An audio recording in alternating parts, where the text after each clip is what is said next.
welcome to my live reaction and review for One Piece manga chapter 1061.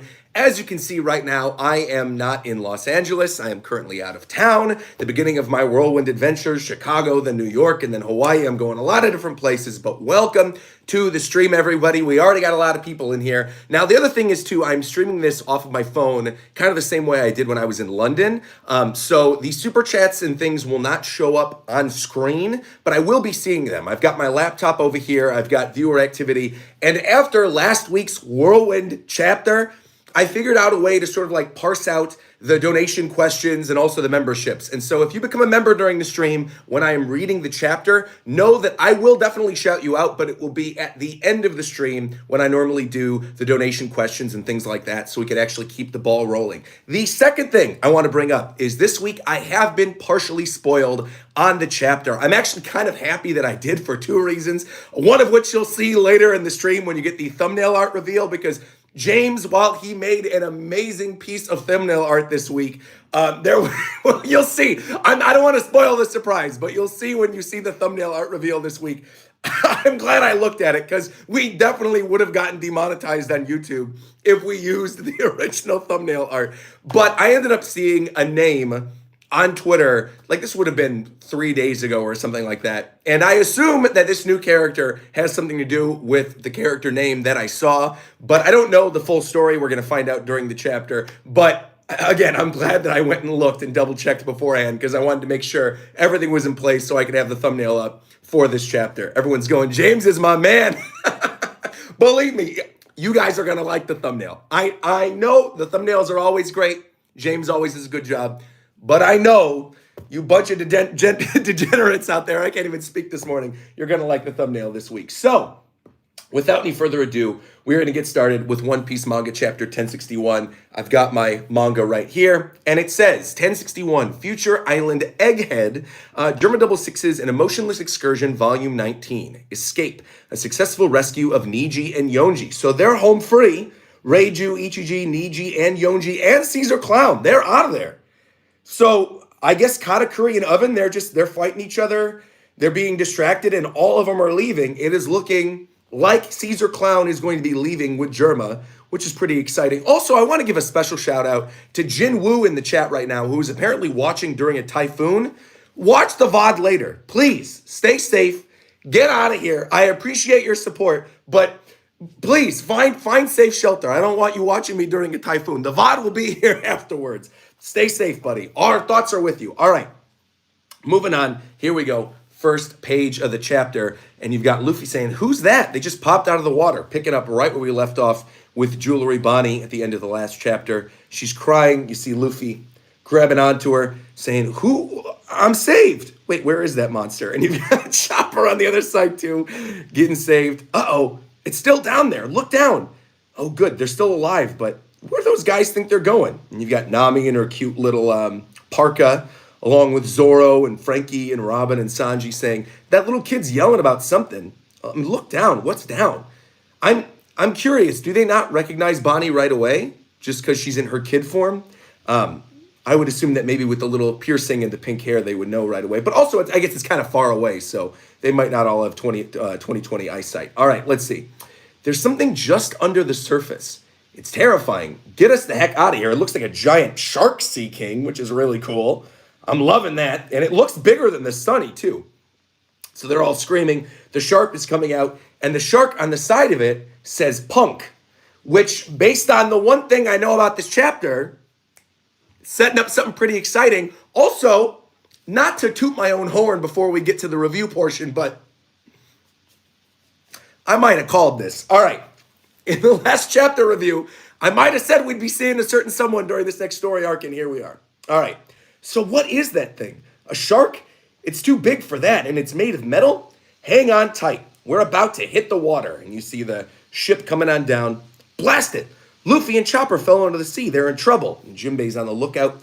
Grab the helm, Frankie. Bring the ship around after us. And the rest of them are going, you got it. And you see the ship's bottom. Over there, really, really cool action shot of the doom. You see the jets coming out of the bottom. Doom. Rabbit screw. And he's flying forward. He's got the lock on. The shark's even beeping too. Man, this is going to be awesome when it's animated. I always love underwater stuff, so this is really, really cool. Ships flying, torpedoes flying, jets are flying. What the heck is that? Look out, we're going to capsize. So it seems like that shark has got a cannon in its mouth. We're going to capsize. You got all the characters flying off of it. Robin and Nami and the rest of them. See, this is the nice thing about having Jinbei on the crew. Jinbei can dive right off and then capture all of them. It used to be Nami had to jump off the ship, or one of the characters without a devil fruit would have to jump off the ship, but not this time. We got Jinbei. We got a fisherman on the crew. He's scooping up Chopper. He's scooping up Luffy. He's scooping up Bonnie. Luffy chopped her. Don't worry about it. I am here. So what was that exploding sound I just heard? Hang in there. Hang in there, you three. We're heading for the surface. I guess it wouldn't come up during this either, but I'm also surprised that Jinbei wouldn't know. But, okay. Look at this current. Not much of a rudder can do in this. And then, boom, boom, boom, boom, boom, boom, boom. You see the shark coming up? Dun, dun, dun, dun, dun, dun, dun, dun, dun, dun, dun, dun. Cannon in its mouth. A cannon? We've got to dive deep to escape. Take as big of a breath as you can. And they're all going, here goes. Our poor little devil fruit users over here. You see the explosion from the torpedo. Oh, Jinbei's out swimming it. Oh, I see something on the next page. I'm really liking it. I see some type of robot thing punching the shark in the face. The current's so fast we can't surface. And you see the shark with the little tongue sticking out as this number 12 Vega force. Is that what that says? Oh, wait a minute. So that's not a Frankie thing. I thought that was something Frankie was going to deploy from the ship. That's something related to Vegapunk then. What is this? And he's coming out, punching the shark in the face, but the shark had Punk on the side of it too, so that's kind of confusing. What's going on here? You got Zoro holding his breath, holding on to Brook, because Brook's, and Sanji holding on to, oh no, is that Sanji? Oh yeah, okay, Sanji's holding on to Robin, and Usopp's just drowning. You could see his hand reaching up to the surface. No one's grabbing onto poor little Usopp as he goes falling into the water. I'm sure he's going to be okay though too. Okay. At a nearby island, Naval Branch G14. All right, it's time for your medicine, kids. You can do it. And here, once again, is Tashigi. Love to see it. And little kids are going, okay, I'm only drinking this, though, because you said to Tashigi. Gross. I think I shrunk a lot so far. You have. I hardly recognize you, Mocha. Tashigi, do you have a minute? All right, so little by little, these giant kids are shrinking with this medicine that Tashigi's giving them. We've got a new character over here. Okay. I'm getting real sick of that Helmeppo kid. Can't you do something about him? Navy HQ G14 Base Commander Vice Admiral Dahl. She looks like a character out of Rocky Horror Picture Show. She's got the Hot Topic chains and the choker. I'm afraid I can't blame him. His best friend's safety is in question. And Captain Kobe is a valued officer who came up after me. Please, guys. Please, we're supposed to be comrades. And Helmeppo's crying. And Hibari is crying as well. Navy HQ Commander Sword Hibari. So this is sword characters. See, I'll save it for the review, I guess, until I've actually seen the whole chapter. But I like the fact that they're tying all this together. We've had questions about Sword for a long time. We've had questions about Vegapunk. Having all these characters come together for this purpose, wrapping up the plot line of the kids from Punk Hazard, having them shrink, Caesar obviously being saved in the cover story, their sword, this is great. Wild, though, that Helmeppo is part of Sword, too. It makes sense since Kobe is, but still, it's like, to think how far Helmeppo has come since the beginning of the series, crying with his father. All right. You got to go with us to Pirate Island. We need this, Your Highness. Please, Your Highness. Yeah, but you're talking about Pirate Island. This is Blackbeard's hideout we're talking about. A place crawling with so many pirates that every surface is dockmarked is dockmarked from the constant shootouts. Okay. That's why they call it Full of Lead Island. Navy HQ Rear Admiral Sword Prince Gruss. We're so close to Egghead, we could take the Seraphim. Have you lost your minds? Take a step back. What? We don't even have contact with Drake at this point. There's nothing we could do. Get it through your heads. So, okay, so they're looking for the Seraphim. I'm assuming it's going to be a Bonnie one then, maybe? Well, no, Bonnie wasn't a warlord. She was never a warlord. Okay, so we've seen Mihawk. We've seen Hancock. Maybe a Doflamingo one. That would be cool. I would love to see a Doflamingo Seraphim. I think a Doflamingo Seraphim would be a wild thing for the story, too, because, like, I don't know if the Seraphims have a will of their own or if they're like the pacifistas or what, but I think it would be really interesting if there was like a Doflamingo Seraphim that somehow, some way ended up being good or like redeemed himself. As wild as that would be, I think that'd be kind of cool. All right, take it as Seraphim. Here we go. Meanwhile, we're on the next page. Team Luffy, do you seriously not know who I am? We're both part of the worst generation. Oh, I guess, okay then. I guess they don't know each other. We're both part of the worst generation. Our names have been associated this entire time. I was there with you in Sabaody 2 years ago.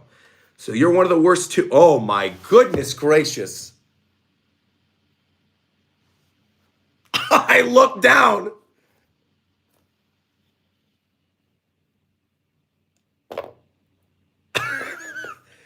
Oda going full force. If this is in the same chapter as the thing that I'm seeing in the thumbnail, Oda just went full force with the fan service. He said waifus on top of waifus on top of waifus on top of waifus. Good thing I had a cup of coffee over here because I am thirsty. Wait a minute.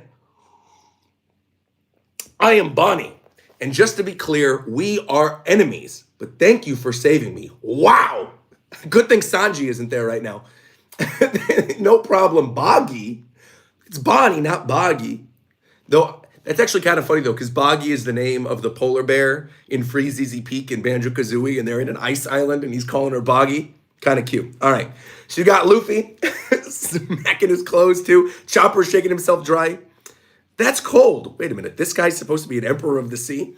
What's up with your bounty poster? With your hair all white and everything. The papers are making such a big deal out of you. And Luffy says, that's what I look like when I'm free. What the heck does that mean? What happened to your crew? I like Bonnie. I've always liked Bonnie, though, and I'm fascinated to find out more about her character. So I think this is really cool that we're having a story arc with her. He's going, I'm sure they're fine. My crew's fine, I bet. And I can't believe that you have Jinbei, the first son of the sea, on your crew. And Jinbei's looking over at Bonnie, putting on her clothes. Well, what about your ship and your crew? I came here alone. That metal monster ate my ship. And speaking of eating, I'm hungry. Let's look for a restaurant. I'm starving too. And Chopper still has his little samurai hat on. Do you have any money, Luffy? I see someone in my chat saying, I really want Bonnie to meet Sanji. It's going to happen at some point. And if she looks anything like this on the page, I'm sure Sanji's going to lose his mind. All right, so Bonnie's going, no, you ignorant fools. There are no restaurants here. This is a government island. So let me explain. This is called Egghead, a place 500 years in the future, they say. The island that houses Dr. Vegapunk's laboratory. Vegapunk? Hey, wait a minute. I know that name. Yeah, and I'm going to give him a piece of my mind, too. Now, this is lovely for a multitude of reasons. One, I did not know that the island that they're going to land on is called Egghead.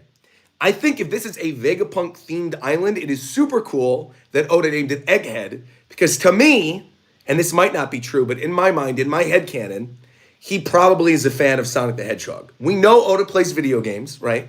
You got Dr. Eggman in Sonic the Hedgehog, this evil genius scientist connecting Sonic to the egg, and potentially Oda, aka Goda, might be connecting the stuff with the egg on Roger's ship to the egg on the island. So I love that. Absolutely love that. Love it, love it, love it. You got the egg on Roger's ship. You got Dr. Vegapunk, aka Dr. Eggman. You got Bonnie there. You got the stuff with Tashigi and the kids wrapping up the stuff on Punk Hazard. It's great. Really, really good so far. Great start to this arc. Well, I'll save it for my review portion, but it's fine. Anyway, let's keep going. Vegapunk. I know that name. All right, so now you've got the Vega Force. You got the thing dragging the Sunny out of the water. That thing is way bigger than I had assumed, too. I guess, see, One Piece is always weird with scale, because I saw the shark, obviously bigger than the Sunny, earlier in the chapter going and chomping the thing up. And then we see this robot thing that I had assumed at first glance was something of Frankie's punching the shark. But now, when I'm thinking about that scene again, if the robot was as big as the shark, the robot's got to be huge too. So you see this robot picking up the Sunny out of the water. And Frankie is losing it. I just looked at this little Frankie's losing his mind. Nami's looking so cute coming out of the water. Zoro and Usopp, the rest of them. Even Caribou's little head is popping out of the barrel going, giant robot. And Robin continues to be unimpressed by it because Robin's great. She doesn't need any robots or anything. And Brooke is just a little surprised. No good. Another failure, huh? Blast it. Now, I'm assuming this is going to be the character that James drew in the thumbnail. This is what I was expecting in this chapter. Why isn't it possible to control the urges of living creatures? Look, someone popped out of here. Well, drat. I don't know who that is, but thank you for saving us, whoever you are. The only things I ordered the Mecha Shark to do were recon, report, and bombard. I didn't want it to eat anything because no valuables are left behind. It's an error in the programming, I suppose. Now oh my God, and here she is, the new girl. All right, just a moment, you filthy pirates. Who said anything about saving you? I'm just a humble genius scientist hired by the government. You can call me Dr. Vegapunk. To be continued, chapter end, but I'm sort of taking a step back after this, despite the fact that I've seen this character already, and then I got spoiled on her look, because this is not Vegapunk's daughter. This is apparently Dr. Vegapunk. Just a moment, you filthy pirates. Who said anything about saving you? I'm just a humble scientist hired by the government. You can call me Dr. Vegapunk. And they're all screaming. To be continued, One Piece 1061 end. My question right away is how the heck was she able to be alive for as long as she's been alive? If she's actually Vegapunk. Unless this is not actually Vegapunk and it's Vegapunk in a new body or something. You could literally see on her shirt, it says Punk 2 right there. So I am assuming that this is still a daughter. Her saying, you can call me Dr. Vegapunk, I'm a genius scientist hired by the government. I think that is them trying to throw us off. Because how could she, if she looks that young and that cute, how could she possibly have been alive through all the stuff that we know that Vegapunk was involved in? All the stuff with Judge and all the other things going on with the government for so many years, developing the pacifistas. I also think this is fascinating, too, that we're seeing Vegapunk here. And this goes back to review time. This goes back to what I was saying in my chapter reaction last week when I mentioned that I think Vegapunk will be involved in the story in some way in the next story arc. Because if you've got Bonnie and a winter island and the connections with the Sorbet Kingdom and the thing that's yet to be explained as to why Kuma decided to give himself up to Vegapunk, there's probably a connection there that we don't know between Vegapunk and Bonnie. Because right now, the Straw Hats are separated, right? You've got Jinbei, Chopper, and Luffy with Bonnie on one side of the island on top of Egghead. And then you've got Vegapunk with the other members of the crew here. So I am very, very curious as to what this is going to mean for the story moving forward. Because if Vegapunk and Bonnie continue to be separated, my guess is that Vegapunk and Bonnie do have some type of connection that we are not aware of yet, and we're going to find out more about it. So, Kieran is in the chat, by the way. Yo, shout out, by the way, to my man, Chocolate Kieran, who I saw when I was in London. Just had his first million view video. Shout out to you, Kieran. Absolutely love to see it. But this is wild. People in the chat are saying the scans were off. The scans were off this week. Wait, what? All right, I'm gonna read this exact thing again. Hold on. Thanks for saving us, whoever you are. The only things I ordered the Mecha Shark to do were recon, report, and bombard. I don't want it to eat anything because no valuables are left behind, an error in the programming. Now, just a moment, you filthy pirates. Who said anything about saving you? I am just a humble genius scientist hired by the government. You can call me Dr. Vegapunk. Boom, boom. So there you go, and that's the end of the chapter. Read Sandman's tweet. All right, I'll pull it up right now. Obviously, this has got to be important then if people are bringing this up. Sandman AP, let's see. Oh, in the latest chapter, Hibari's Japanese speech style is lost in translation. It's called the Hiroshima dialect, the same as Akainu. Considering only these two characters speak that dialect in One Piece, Oda might be implying that Hibari in some way is related to Akainu. Maybe Akainu's daughter or something. Now that would be really cool. Really, I would love that. Wow. So potentially a connection with Akainu's daughter in the same chapter as maybe Vegapunk having a daughter. That would be fascinating. If we get a Vegapunk daughter and an Akainu daughter, and we get this new, Vice Admiral Doll or whatever, plus this scene with Bonnie, it was like Oda went all out with the waifus in this one. Man, I think the action was phenomenal. The first half of this chapter with all this stuff with the shark and the cannons and Jinbei flying through the water and grabbing Bonnie and Luffy, I thought that was fantastic. And I also really liked the fact that Bonnie is sort of like yelling at Luffy saying, how the heck could you not know who I am? I'm one of the supernovas. I was there with you in Sabaody Archipelago. Like, what are you talking about, Luffy? I was with you. How do you not know who I am? And then also bringing up the other thing too, with her saying, well, why was your hair all white in your bounty poster? What was up with that? Why was your hair white? And Luffy saying, it's because I'm the most free in that form. Kind of interesting. I think that'll come up again. Lots of really cool stuff. Lots of new characters introduced in this one. I think the best way that I could describe this chapter with the fan service and with all the mysteries that are being introduced, but also all the answers that are being given is like, this feels like a classic One Piece arc, right?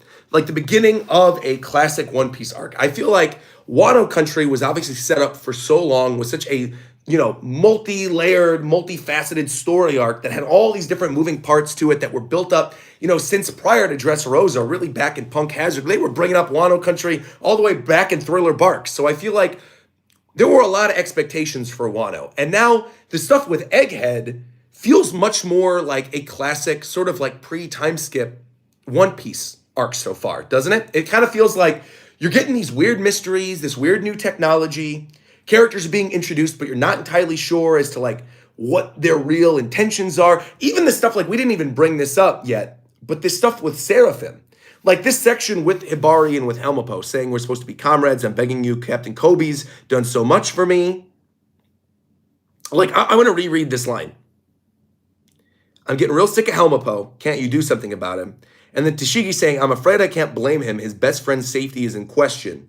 Captain Kobe is a valued officer who came up after me, and obviously this is going back to what we were finding out a couple chapters ago with like Blackbeard and Kobe. Please, we're supposed to be comrades. I'm begging you. Kobe's done so much. You got to go with us to Pirate. Also, I will say this. Now that I'm looking at this and now that I know that information from Sandman about Hibari,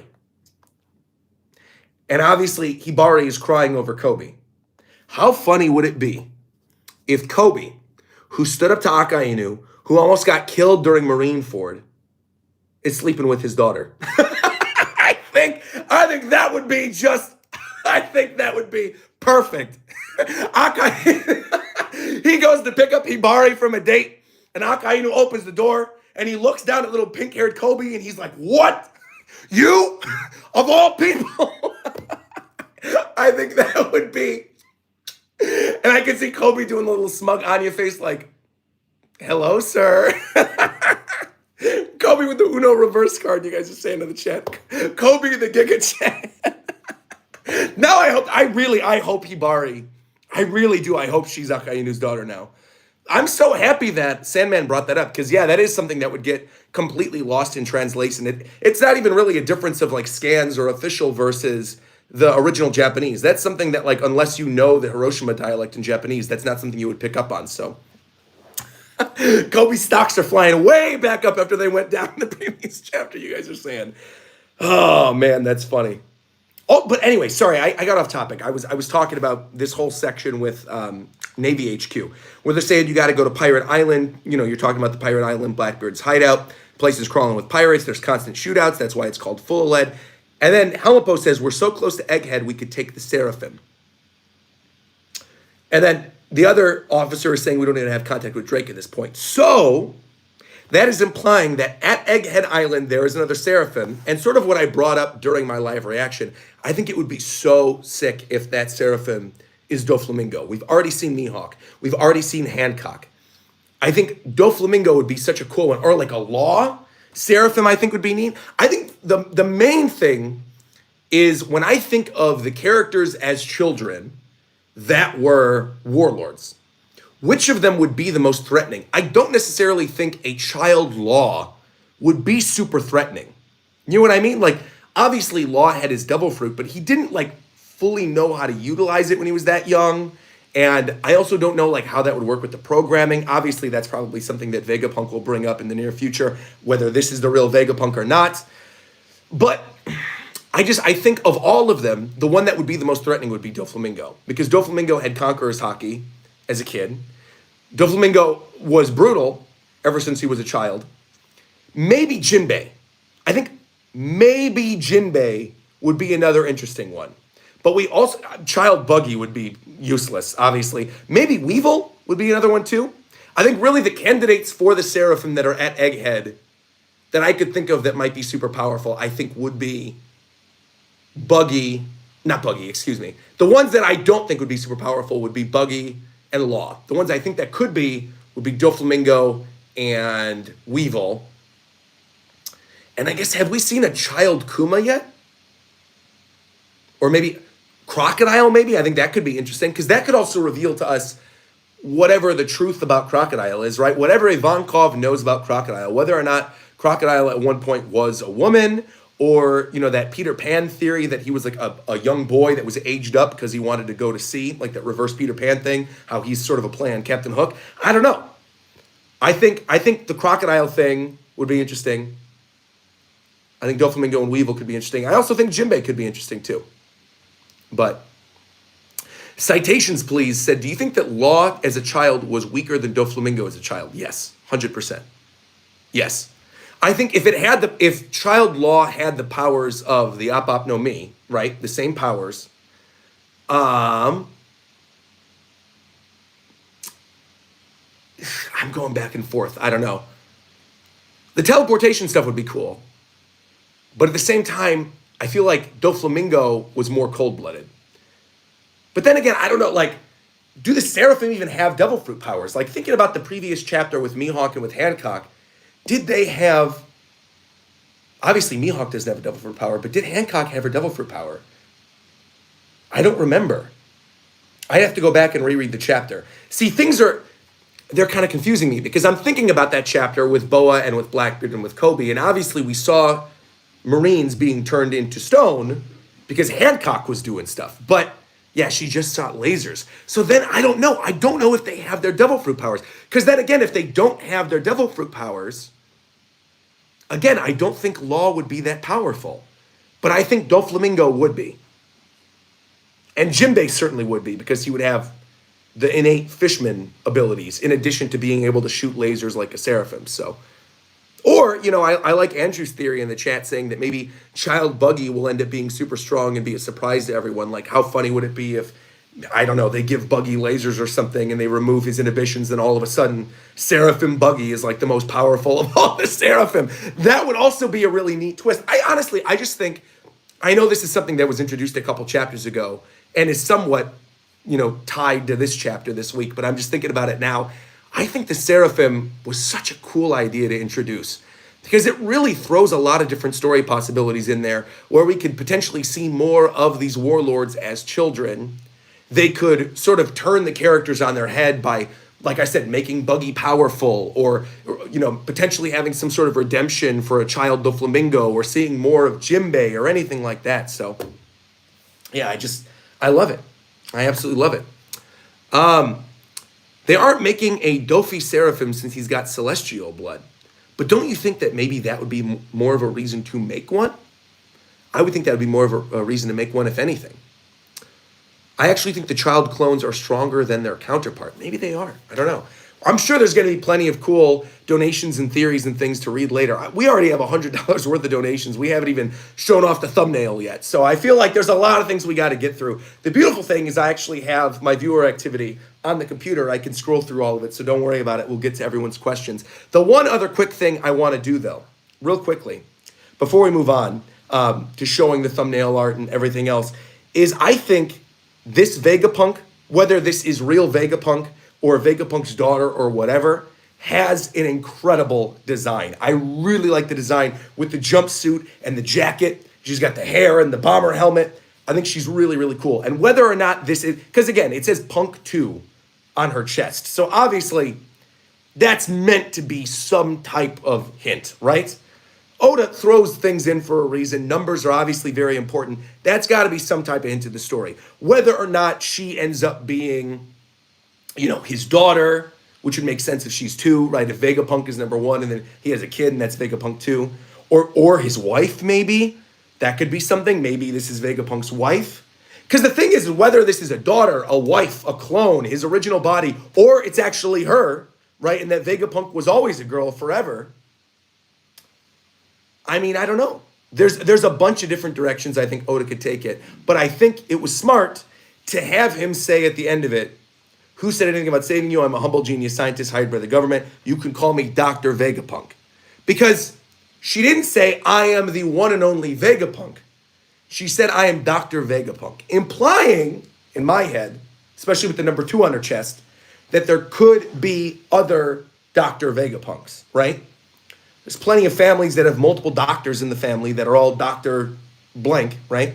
Dr. DeLuigi. So you could easily have multiple Dr. Vegapunks. Also, another interesting thing to note, she's got the headphones and the hairstyle similar to Uta from the new One Piece film Red. So is Vegapunk an Uta fangirl? That would be kind of interesting too.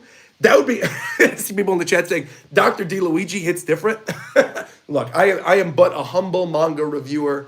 I am by no means a doctor. I could never be a doctor. I get freaked out by health stuff too much. If I was a doctor, I'd constantly be diagnosing myself and thinking I'm dying. So I'm glad I'm not a doctor. But I do think it's interesting that she's got the headphones. She's got the hair covering one eyeball. I don't know. She does remind me a little bit of Uta. So I do wonder if maybe Vegapunk is an Uta fangirl or something. I think that'd be kind of cool. So, yeah. Or maybe I'm seeing some people bring up in the chat too that maybe this girl is a clone of Vegapunk or maybe an android or something along those lines. So, yeah. But honestly, I don't even mind the fact that I got spoiled on the name Vegapunk or her look because it really didn't take away anything from this chapter. And there was so much in this one with all the stuff with the children from Punk Hazard and the stuff with the shark. To me, again, this feels like the beginning of a classic, like pre-time skip One Piece story arc. And that's exciting to me. So I really like it. So if I was going to give this chapter a review, I would say it's fantastic. Fantastic out of a scale of 1 to fantastic. It's fantastic. Oh, Queen in the chat is bringing up saying maybe she's a Germa fangirl as well. What if she likes Reiju? That would be great too. Yeah, I guess because Reiju's got the headphones too with the little, the ring on them. Maybe she's a fangirl of Reiju. Maybe she's a fangirl of Uta. I don't know. Either way, she's got good taste in girls. So, moving on. Before we get into donation theories, before we get into calling out the members, there's one quick thing I want to do. And that is I want to show you guys this thumbnail art that was too hot for YouTube. So this was the thing. This is the version... But my whole chat's going, thumbnail hype, let's go, thumbnail hype, thumbnail hype. Also, Zach in the chat is saying there's a break next week. That's fantastic because I'm out of town still. So that's great. I'm happy there's a break next week. Very, very good. Let me just show you guys real quick this thumbnail that James did. So let me open up my drive. Here we go. So this is the thumbnail we're going to be using for the chapter. This is the thumbnail we're going to be using right here. Look at that. She's got the jumpsuit. She's got the red hair. Because the thing is, we don't have an idea for her color scheme yet. This new Vegapunk, we don't know what she looks like. And so James took the liberty of giving her red hair, giving her a yellow jumpsuit. To me, she kind of has like April O'Neil vibes from Teenage Mutant Ninja Turtles, if you guys ever watched that show as a kid. Doesn't she kind of look like April? With the jumpsuit. I also love what he did with the jacket, making it like dark blue. And the little punk on the side as well. But let me explain why this thumbnail previously, oh, hold on, let me click this. Why this thumbnail previously had to be altered. Because James wanted to give her like a white jumpsuit, but with the gradient of the light that he's using in the background, this jumpsuit looked flesh colored. So it looked like she was straight up naked with the jacket over her. And as soon as I saw that, I was like, James, you gotta change this. You gotta change this. It's a good looking thumbnail, but we can't use this on YouTube. There's no way. That would be instant demonetization. There's no way. So thankfully, James is fantastic. He was able to alter it, no problem. But I am also very glad that I caught it when I did, because the only reason I even went to go look at the thumbnail was because I had already seen the name Vegapunk, so I was assuming that he was going to draw Vegapunk. Because normally I don't go look at the thumbnails. We like to do the reveals on stream because he's drawing it. I haven't read the chapter yet, and then we see it. But again, this is a weird week. I was out of town. I already got spoiled on parts of the chapter, so I figured, why not just go take a look? It's not going to matter. He's not going to put something super spoilery in it. And then when I saw that version, I was like, James, alert, alert, alert. You got to change this. So my whole chat's going, why, YouTube? Why? You know what James will do? Raphael's saying, leak the thing, James. James, I give you full reign. Post it to your Twitter. Post the regular original version to your Twitter. Post alternate art for your Twitter. But I'm using this one for the thumbnail because I do not want to get demonetized. But James, by all means, drop the original on Twitter because it was great. You did a really good job. And then that'll also be good too because then we're going to have alternate colorings. We'll have one with the white jumpsuit. We'll have one with the yellow jumpsuit. I think that's going to be great. So if you want to see the white jumpsuit version, go check out James's Twitter. He's a very talented artist, Kentaro PJJ on Twitter. Check it out. James just said, I'm probably just going to post it. Exactly. Go post it. Do what you got to do. But I love this alternate version as well. Again, I think she has April vibes, and I think she looks really good with the yellow jumpsuit. Big fan. Big fan. So, thank you, Vegapunk. Thank you, James. Thank you, chat. Let us get into some super chat theories. Let's get into some donations. Let's get into shouting out some of the, some of the members. Maxim's going, is your voice all right after that chapter? My voice is A-okay. Don't you worry about a thing. My voice is good. Also, I'm out of town right now, so it's not like I've been streaming that much, Yesterday, we went to like a local festival thing, and so we were talking, and we were, hanging out with people for a while, so I was talking a little bit. But no, otherwise, my voice is good. Let me get into the very first member. Actually, you know what? Let's do super chats, and then we'll do members afterwards. I don't want to go back on what I already said. So we're going to do super chat theories first. This first one comes from Roberto, who says, hello, Roger. The chapter is just great. Last week when I told you about the origin, I was talking about Nami and her connection to Emu. Oh, so going back on his donation from last week. Thank you for the clarification. Alejandro saying, hello, Roger. Sorry I can't stay for the full stream today, but I would like to know who is your favorite character this chapter. Of course, it's got to be Vegapunk, naturally. I mean, obviously, there was a lot of fan service going on with Bonnie, but, Bonnie's cool. I like Bonnie, but I am not Commodore Laz. Commodore Laz, shout out to Commodore Laz, fellow One Piece YouTuber, is a huge fan of Bonnie. Massive fan. And so I'm sure he was absolutely losing his mind at this chapter. I say if you're going to look at anybody else's reaction this week, if he did one, make sure to go check his live reaction because I'm sure he was losing his mind. Some people are saying Doll. I don't know. The choker Hot Topic thing isn't doing it for me with Doll. I think she's cool looking, but not my favorite character. It's got to be Vegapunk. If you're introducing this cool genius scientist girl that could potentially be this scientist that was super important to the story for years and years and years, who's also cute, how could you not choose Vegapunk? And there's going to be so many cool things I'm sure that are going to come out of that as well. The possibilities with Egghead Island, and it's going to be great. So, yeah, I'm saying Vegapunk, final answer, best girl of the chapter, best favorite new character. All right, Ismail came through saying, apologies for the last stream's last-minute super chat. I had a little bit of a delay and didn't see that you had already asked people to stop giving you money. Anyway, thank you. Love your content and your energy. I hope your trips are going to be amazing, and I hope your current trip is going great. Thank you very much, Ismail. Yeah, it's been fantastic. I'm visiting. I'm going to be teaching. And then, then it's off to New York Comic-Con. I could say this officially now, I will be at the Film Red screening that's going to be at Comic-Con. So I will be there. So if you are going to be in New York and you're going to go to the Film Red screening at New York Comic-Con, I will be there. We'll see you all there. That's going to be pretty exciting. And then in addition to that, I will also be doing some stuff for One Piece Odyssey. I will be doing some stuff for One Piece Treasure Cruise. I will be there live to do a live reaction to the first teaser trailer of the Mario movie. I'm going to be going to the Nintendo store. I'm going to be going to the Etika mural. There's a lot of really, really cool stuff that I'm going to be going to. So, yeah, keep an eye out. I'm sure I'm going to be posting a lot of pictures from New York. It's going to be great.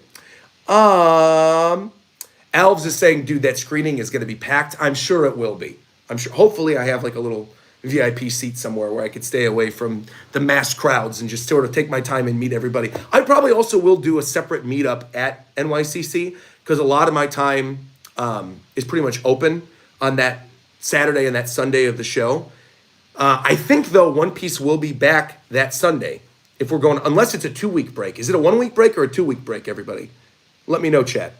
I know you guys said we're on break next week, but I don't know if it's a 1-week break or a 2-week break. Isn't there a holiday coming up? You guys are saying it's only a 1-week break. Okay, so basically what's going to happen is there's going to be a break this upcoming Sunday, which is great because I'm traveling, so that'll be good. And then I'll be back on Monday in LA. I'm going to do Japan time in the evening. And then on Tuesday, I'm going to do my regular Genshin stream. And then this upcoming Tuesday, you guys are going to have the vlog from Pokemon Worlds that I know a lot of people have been looking forward to. So you're going to see my whole trip from London. That's going to be great. That goes up this upcoming Tuesday. So there's lots of good content coming on Sundays and Tuesdays, even though I'm out of town. So I love that. I love when things just line up. And I've got a lot of content for you guys. It doesn't really feel like I'm on a break, but also I am. And I'm doing other stuff. We've hammered this down. We got the Alienware laptop. We got the iPad. We got everything. James is saying cancel your Genshin stream next Tuesday. Not going to happen. No way. Plus, we've also got the fattest L of all time stream coming up still that I'll probably be doing either the Wednesday that I get back or the Tuesday after New York prior to going to my friend's wedding. So a lot of really neat stuff coming up. All right. Anyway, we're going off topic. Let me get back to some of these donations because we have a lot of them.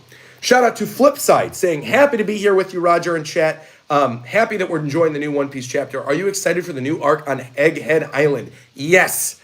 Mostly because we've got stuff with the Seraphim. We got stuff with Roger's Egg. We've got stuff with Bonnie. We've got stuff with Vegapunk. Again, answers to a lot of questions that I've been looking forward to. So, yeah, I think Egghead so far has been a great start for the arc. And I like the weird, science stuff. I like the weird shark thing. I think it's great. Expect R donated and said, Oda greater than fan theories. This is for sure going to be a Frankie arc, and I am super hyped about it. Just imagine if Vegapunk happens to be Sanji's aunt, since Vegapunk looks a lot like Sora. Ooh, that'd be kind of interesting. She doesn't have curly eyebrows, though. She just has normal eyebrows. That'd be cool, though, if somehow they were related. I would love that, because then we can get more information on Sanji and his family, plus a huge character development arc for Frankie, much needed, plus connections with Bonnie. I love it. I love it. Elf says maybe her right eye that's being covered has a twirly eyebrow. Maybe. That'd be kind of cool. I'd like that. Let me pull up the other one.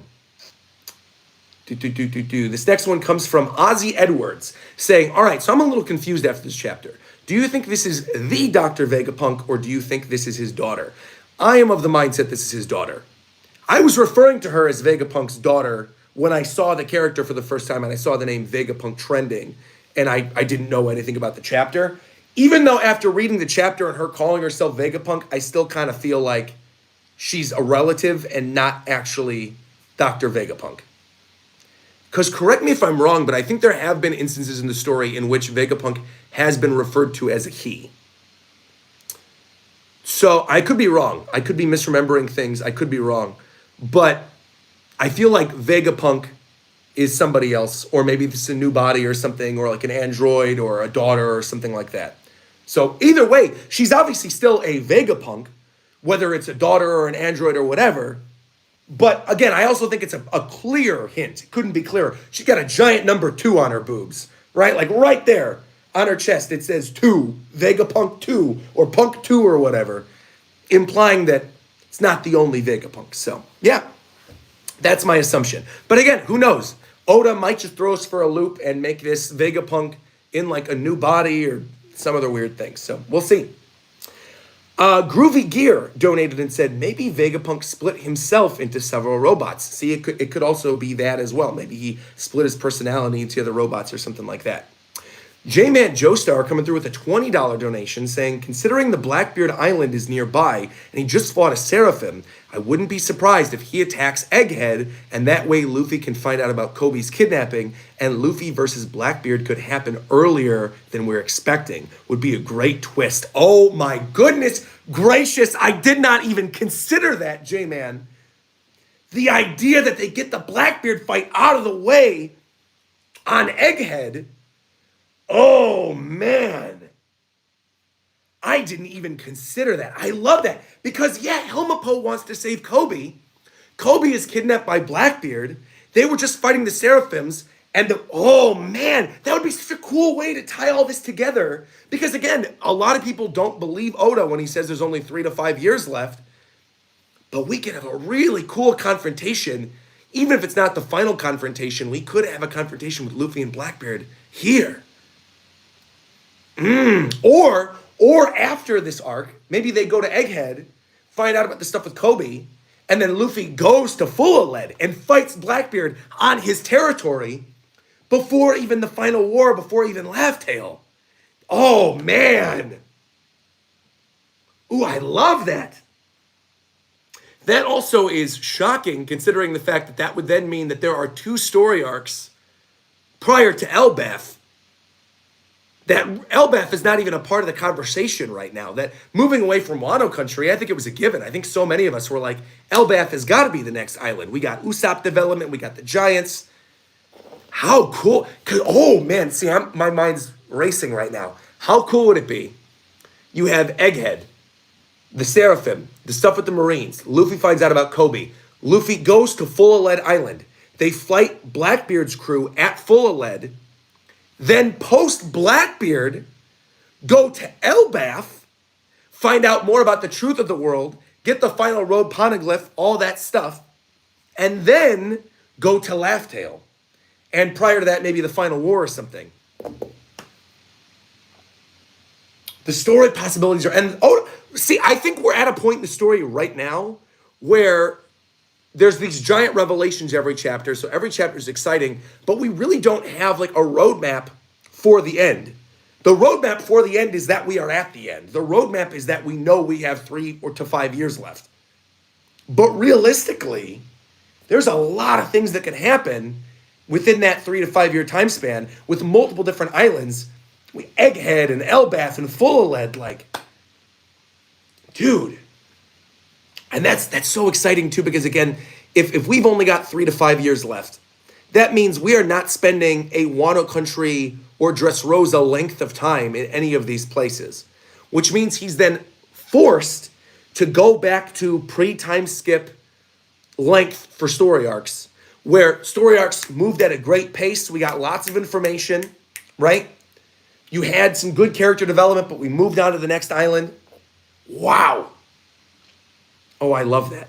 Yeah, because then the final saga, exactly. Michael Jordan in the chat, shout out to you, saying, the final saga is composed of many small arcs, kind of like the Marineford saga, and also kind of like the East Blue saga. Yeah, I think that's great. And they still have to bring back Wapple, says James. I don't think Wapple's coming back. I mean, well, he probably will. I mean, we'll probably see Wapple again at least one more time in the series. Do I think Wapple's going to be important? I do not. No, I do not. But, man, that is really, really cool. I love that idea. Wow. See, I'm having fun just talking with you guys in the chat. This is great. Let me see. What is the next one? I know there's a lot since the last one that I read. Hold on. I think I accidentally scrolled down. Ozzy Edwards, Groovy, the thing about the multiple robots, J-Man with that donation about the twists. Jesus Gallardo donated and said, speaking of Oda playing video games, Vegapunk does look a little like Watson from Apex Legends. I have never played Apex Legends, so I will type in right now who that is. Apex Legends Watson. I shouldn't say I've never played. I've played it like twice when it came to Switch. Oh, a little bit. Vegapunk's cuter than Watson, though. But I could see it. I could totally see the connection there. I never would have put that together, though, so cool to bring that up. Chaos Lurlin donated and said, since Seraphim used the lineage factor, there could be difficulties making ones with fishmen like Jinbei or celestial dragons like Doflamingo, potentially. Something to consider. Again, a lot of mysteries with Seraphim. Nothing that we can really answer definitively at this point. Mike Man Cool coming through saying, we got Bonnie, but where's the Mad Monk at? Also, unless Caribou is from Egghead, looks like the GOAT's going to be helping out the crew this arc. Yeah, again, Caribou is with the main squad right now. Well, he's with part of the main squad, right? He's with the Straw Hats with the group with Zoro and Robin. Also, this is one situation in which I am actually happy the Straw Hats are getting separated because I don't think they're going to be separated for too long. And again, I think it's for a story reason. I think the reason they are separated right now is to keep Luffy and Bonnie away from Vegapunk and the Marines and stuff right now. I think there's a story reason for it, so I'm not really that bothered by it. And also, I kind of think it's cool. I think we need more time with Jinbei, like good one-on-one time with Jinbei. And the separation sort of allows us to have that interaction with Jinbei and Luffy and Bonnie, which again is a really cool dynamic because Jinbei, former warlord of the sea, Bonnie, fellow supernova, Luffy, a Yonko, the three of them all sort of talking to each other. I think that's a good combo. Plus, you got the mascot, you got Chopper hanging out with all of them. I think that's cool. Meanwhile, Frankie could maybe take the lead with Vegapunk. Frankie being super excited, wanting to know more about the technology, researching the technology, having been to the islands, the future islands. I love it. I love it, I love it, I love it. Where did I leave off? Let's see.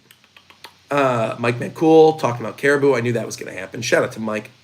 Deku Gamer, shout out to my fellow Zelda gamer right now. I was actually playing Link to the Past yesterday on NSO, saying, I think Vegapunk is looking so young, and that could have something to do with her connection to Bonnie and the Devil Fruit.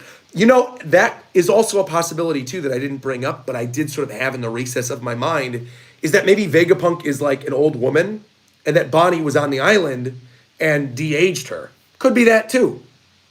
Didn't even consider that. Could be that, too.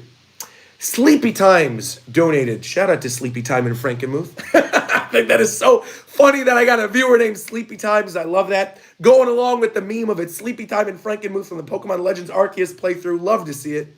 Since it seems like nature can't be overwritten, I am expecting Seraphim Boa to go crazy for Luffy as well, and that Seraphim Dofi will still end up going insane.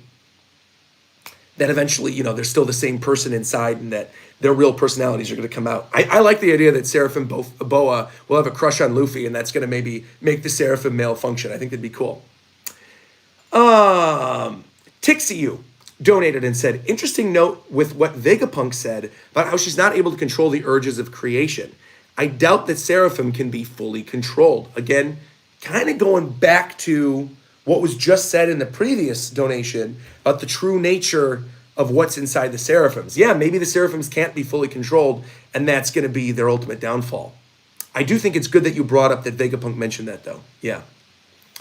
Bloody2915, shout out, said, my brother asked me to explain to him how Buggy became an emperor. I looked at him and I asked, how long do you have for me to talk? Honestly, I think you could do a quick rundown.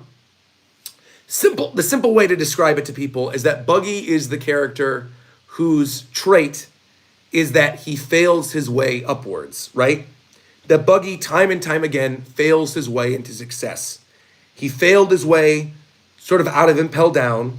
He failed his way into becoming a warlord of the sea, you know, being the face of the Impel Down breakout, not actually having it be all these other, you know, bigwigs that were there, but having Buggy be one of the main orchestrators of the Impel Down breakout, failed his way up there, and then failing his way up again, now working with Mihawk and working with Crocodile, who are obviously way stronger than him, but at the end of the day, he becomes the face of the Cross Guild and then fails his way into that Yonko position. So yeah, there you go. There's your explanation.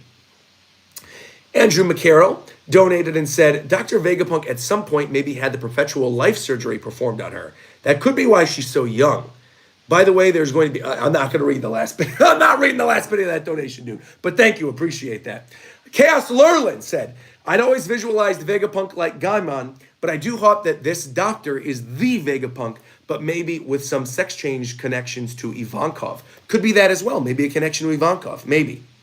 But I don't think that's the case. I don't think it's going to be that case. Dr. Dom says, I'm expecting many lore drops in this arc. Maybe information on the origin of the devil fruits. You know, I think that's another thing that I had always assumed would be a connection to Elbath when we get there. Because I feel like Elbath, I've always kind of felt like Elbath will be where we get with the truth about the devil fruits. Because Elbath has the giant tree there, whether that's the Adam tree or whatever. And so I'd always assumed that Elbath would be the devil fruit lore story arc. And that would also be when we find out more about the road poneglyph, the final road poneglyph. because I think it's such an ancient island, ties to lots of other story arcs. Usopp obviously wants to go there. But realistically, when I'm thinking about it, the development of the Smile Devil Fruits, the artificial Devil Fruits, maybe there is going to be some truth about the Devil Fruits that does get revealed on Egghead Island. Really, again, Oda could go in a bunch of different directions, but it's interesting to think about. Yeah, origin of the Devil Fruits is definitely something I should take into consideration here. James Wigg donated and said, Roger, do you think that Doll looks like a goth Mikasa? Let me double check. No, I do not. In fact, I don't think they look anything alike whatsoever. I don't think she looks anything like Mikasa from Attack on Titan. I don't know where that's coming from. Even if Mikasa was goth, I'm not seeing it at all. Mikasa doesn't look like she's a Hot Topic employee. So I don't know. But hey, you do you. You want to do some fan art of Mikasa in a goth outfit, hanging out with Doll, by all means, go right ahead. Matthew Harvey donated and said, hold on, I just scrolled by a bunch of, hold on. I wonder if Vegapunk tested the Seraphim cloning tech on herself.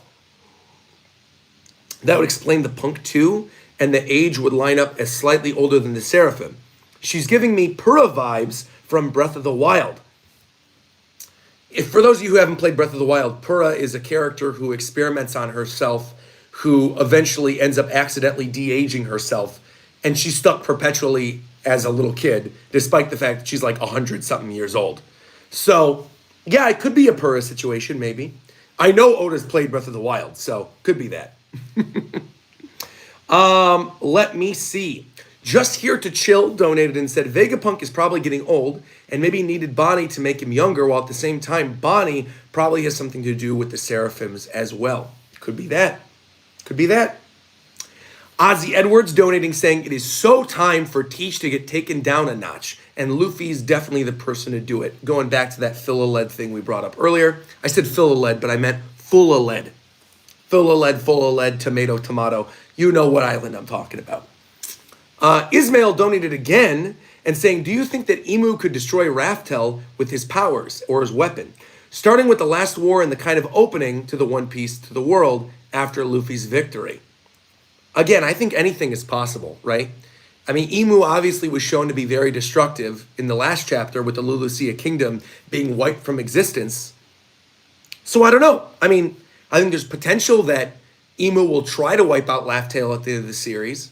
I mean, that could be honestly where the final war takes place. The final war could maybe take place at Laugh-Tale and not at Marijoa where we all expected it. Or it could be on multiple fronts. We could have a Marineford front. I mean, not a Marineford front. A Marijoa front led by revolutionaries taking down the world government, while at the same time, we've got a pirate-led front at Laugh-Tale. I think that'd be kind of cool. If it's this giant world war in One Piece, it would have to take place in multiple locations and not just one war. So I think that would be really cool. You got a front at Laugh-Tale, you got a front at Marijoa, you've got Sabo taking the charge, especially after how the world government did him dirty. Maybe teaming up with Vivi, teaming up with more allies of the kingdoms of Luffy, taking down the world government. Maybe that, how? Like, what a twist to the story that would be if the Straw Hats never fight the Admirals. If actually the revolutionaries and their allies are the ones that fight the Admirals, and that Luffy has his hands full with the remnants of, like, I don't know, the Blackbeard Pirates or the other Yonko crews or something like that, the other Supernovas. I think that could be wild. Shout out, by the way, to my man Joy Boy Theories jumping in saying, Laugh-Tale final battle, I can feel it. It's going to be crazy. Just think about what the world government is going to find too. Dude, I am telling you, this final battle is going to be unlike anything we've seen in this series. I am so excited for it. And I do also think that the connections that we're seeing in this story arc, potentially with Egghead to the final battle, is really, really cool. Also, I want to give a shout out to Joy Boy Theory specifically. He's not sponsoring the stream or anything. I'm shouting out a friend of mine who I'm proud of, who's doing something. Joy Boy just wrote a book. He wrote a book. He's stepping away from the One Piece stuff and the YouTube stuff for as long as, he used to do like 4 or 5 videos a week, and now he's kind of only doing like 1 or 2 a week. 3 books, actually, Joy Boy says in the chat. But the first book is coming out soon. I think his first book comes out in November, if I'm not mistaken. Joy Boy can tell you all in the chat and link to it in the chat as well. But I wanted to give a shout out to Joy Boy. The book is called, hold on, let me open this up. Double check the name again. The Booms. And it's volume 1 of The Booms. Comes out November 4th. And Joy Boy, tell me, is that going to be a physical release or not? Is there going to be a physical release or is it just digital? Like, are we going to be able to find this in stores, like at our local Barnes & Noble or things like that? That might be kind of cool. It's in November. Both. It's going to be both. My man, let's go, JB. Fantastic. Shout out to Joy Boy Theories. Very proud of you, buddy. Anywhere. You can order it anywhere. That is awesome. Apparently, it's coming out the same day as the new Hunter x Hunter volume. I'm sorry, Joy Boy. You know what I'm reading instead? No, but you know what? I got to support my guy. That's awesome.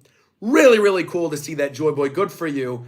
And remind me when we get closer to November, because I definitely want to do like a funny little video walking to my local Barnes & Noble searching for your book.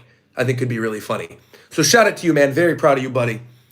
Big W for Joy Boy. Woy Boy this week. That's awesome, man. That is really, really cool. Making big moves. You love to see it. I'm jet setting across the different countries. Joy Boy's writing a book. Everyone's moving. Teching just hit 700,000. It's it. I love to see my friends succeed. It's great. And we're all doing our own things, which makes it even better. All right. Moving on. I'm sorry. We have so many donations I still got to get through. You know what? I have to limit this because I'm also out of town right now. We're only going to go through the $10 donations and up now just because there were so many. So let me move down to Rob's. Rob is, I think, the next one. Oh, no. Oh, there's even more. Hold on. More people were donating since then. Wait. Let's go through some of these. Matthew Harvey said, oh, no. I read that one already. That's Pura. Ozzy Edwards brought up the stuff with Teach. King Kaiju was where we left off. King Kaiju saying, good morning and hear me out. Vegapunk studies Frankie. Frankie gets upgrades by studying Vegapunk. They develop feelings for each other, and then boom, Vegapunk for potential Straw Hat. Let's not do this. Let's not do this again. Please no. No more for Straw Hat theories, please. That's the one thing I have no interest in for the rest of the series now. After being burned twice with Carrot and with Yamato, I still have to pay off my fattest L. No more of this, all right? No more. Maybe Yamato joins later on in the story after they reunite or something, but like, or Vivi joins up with them again because she's technically already a Straw Hat, but like, beyond Vivi and Yamato and like a character we've already seen, no more for Straw Hat theories, please. That's the one I can't do it anymore. My heart's been broken too many times. Poor Carrot and Caribou. I can't do it. Don't put me through it again. I certainly can't afford to do another cosplay fattest L stream. I'm not making any more predictions. I'm managing my expectations. No more next Straw Hat. Peace and love. No more next Straw Hats. But I'm glad you actually donated and brought that up because I think that's something that I wanted to touch on anyway. Ismail donated another $13 donation saying, do you think... Oh, no, this is the one I already read. So he just donated it twice, talking about Laugh Tale with the powers. Rob Harley donated and said, I'm actually kind of mad at Oda for the barrel with the rabbit ears, but this was still a great chapter. Look, Rob, you had to manage your expectations. I'm right there with you. So is James. So is my thumbnail artist. So are so many other people in the chat. There's a lot of Carrot fans out there, but unfortunately, it didn't happen. I think my big complaint with Carrot really now is just the way her story ended, that it ends with that little thing like mentioning Pedro, and we never really get the full goodbye with Carrot, that it happened off screen with the other Straw Hat characters. And I really wish that was something that we could have seen, but it is what it is. The barrel with the Carrot ears was a fan edit, to be fair. But a lot of people did think Carrot was in the barrel, but from the second that we saw Caribou, we knew it wasn't going to be Carrot in there. So, Aztec Device donated and said, tinfoil hat theory. The Vinsmoke Sora is Vegapunk's daughter, and this Vegapunk is an android version if she didn't marry Judge. Interesting theory. I like that. We've got a 10-man donating saying, the winner of your Vegapunk contest here. Oh, I was just thinking of doing a video going back and looking at that. Very cool. Winner of your Vegapunk contest here. I at least got the headphones and the goggles right. And if you're being really generous with me, the helmet. Let me actually pull up real quick that Vegapunk contest. I could look it up on my iPad right here. Hold on. Joyboy says, no, don't go back to that. Joyboy was also a judge on that with me with Teching. The three of us were there looking at these Vegapunk designs. I really want to look this up, actually. Hold on. Let me pull up Vegapunk contest. Here it is, the Vegapunk art contest with me, Joyboy, and Teching. If we look at the winner, oh my God, dude, look at this look at the way my stream used to look. Oh God. Here we go. So this was the winner, which, to be fair, I loved this idea. Look at that. How cool was that? You got the goggles and everything. The headphones. Really, the headphones are right on the mark. Look at that. I mean, literally, he got the headphones exactly right with the little ring on them. That photo became 1 million thumbnails. It really did. So many people made Vegapunk theories with the images from our Vegapunk contest. Which, by the way, 4 years ago at this point. What? This was back, I wasn't even at my 1-bedroom. That was when I was living at my studio at the time. Wow. Years and years ago, man. Because obviously I had the old house, which actually, shout out to the viewer who saw me at the festival yesterday, who was like, I've been a longtime fan since the old house, since your Attack on Titan reviews. We had the old house and then the studio, and then the 1-bedroom, and then now my current house, which is really weird. So, yeah, wow, very cool. Flash to the past seeing this again. Look at that. We're getting old, Roger. We're getting old. I'm an old YouTuber compared to these youngins. Parvision and Joy Girl, they're the new generation. All right, anyway, moving on. Tempt6T donated $20 saying, this is maybe a dumb idea, but I think that Bonnie could be Luffy's mother. Luffy doesn't act like Dragon, but acts similar to Bonnie. I think she's been alive for a long time now and has lived under more identities than the government is aware of. That would be wild. If Bonnie was Luffy's mom, that would also be very awkward for Luffy in that previous scene where he walks in on his mom naked, if that was the case. So I hope that's not the case. I hope that was not his mother. I hope Bonnie and Luffy have no relation whatsoever. That's my hope. We have another donation. This one's coming from just 2 brackets. There's no name, just 2 brackets. It looks like a backwards L. Says, since you said $10 and up, let me actually say this. Vegapunk looks similar to Nami, or potentially Luffy facial structure-wise. Do you think it's possible to be either of their mothers? A lot of mom theories this week. Let me actually go back. Let me look at Vegapunk again. If I'm being 100% transparent and honest, I think the reason why Vegapunk looks like Luffy is because Oda always draws girls one of like 3 ways. Which is why I think that you shouldn't read too much into girls looking like other girls. Most of the women in the series look like Nami, exactly. So I wouldn't read too much into that. And I definitely don't think Vegapunk is Luffy's mom. I feel pretty strongly that Vegapunk isn't Luffy's mom or Nami's mom. But I'm happy to be wrong about it, and I'm certainly not making any stake bets. I'm not making any other bets. James Vale said, you shut up, Roger. No one looks like Nami. James, look, all right? You got to admit it. They all have very similar features, but it is what it is. She does look a lot like Uta, though. She does actually look quite a bit like Uta. She does. I'll give you Uta. She's got the hair over one eye. She's got the headphones. I'll give you that. Finally, King Kaiju donated and says, okay, sorry for the PTSD, but better thought. Wouldn't it be crazy if Rob Lucci helps the Revolutionary Army take down the world government? and just to be the one of the people to take over after the dust settles. Lucci, working with the revolutionary. Lucci is like the definition of a government dog. So I feel like that would be kind of wild if Lucci ends up abandoning the world government and then working with the revolutionaries to topple the world government at the ending. That would be weird.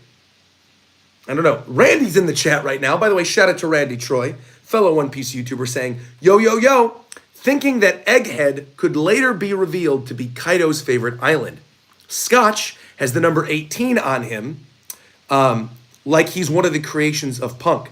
Caribou is involved, etc. Also, yeah, come to think of it, when Drake fought Scotch, wasn't it on a winter island? Also interesting that we don't really know fully what Scotch was up to prior to when we saw him, and we didn't really see Scotch a lot during Wano Country. To the point where I almost forgot that Scotch was even a character until you just brought him up right now. And then obviously I had a Jimmy Neutron brain blast and I remembered the character. But I think that'd be kind of cool. I like that. Joyboy also adds, Scotch could also have some type of trade between the government and Kaido or Orochi. Oh, I like that idea that maybe Kaido gave one of his creations back in exchange for some type of weapon. I like that idea a lot, Joyboy. That's cool. Randy even says Kaido was running guns for the government and Orochi wanted Vegapunk. Maybe there was some type of trade there. Yeah. You know what? That's really interesting.